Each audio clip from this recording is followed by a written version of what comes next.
Maganda at malawak na resort ba ang hanap mo? Pwede kang gumamit ng ATV sa buong resort nila. Malinis at malino na tubig dagat. Siyempre, white sand. Meron sila napakagandang balsa na pwede mong gamitin. May mga rooms din po sila na as low as 2,000 pesos, makakapag-stay ka na. Meron din po sila magagandang mga cottage na pwede mong i-rent. Malawak na camping site. Marami pong mga nagsasarapang pagkain at mga nagsasarapang refreshing na inumin. Instagrammable ang mga place dito. Ang daming mga pumapasyal dito. Good news mga bero! Aking pinakikilala ang Cala de Oro Beach Resort.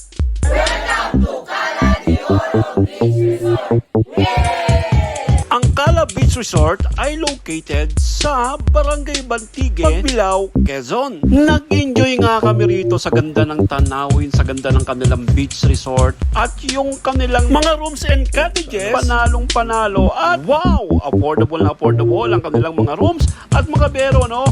Meron po sila mga pagkain nagsasarapan mula breakfast, lunch at dinner at hindi lang po yan mga bero, meron po silang restaurant dito or coffee shop na malapit lang po sa tabing dagat at ang babait po ng kanilang mga staff. Napaka-friendly po nila at asikasuhin ka po nila, ngingitian ka po nila at alam niyo po ba mga bero, dito po sa Cala de Oro Beach Resort ay sobrang lawak, sobrang laki, kulang po ang isang araw mo rito para malibot mo ang buong lugar na ito. Grabe, nag-enjoy po kami rito at for sure mag-i-enjoy kayo. Ang dami pong pumapasyal dito at ayon po sa kanila ay napakasaya raw po rito at napakaganda raw at pabalik-balik na po sila.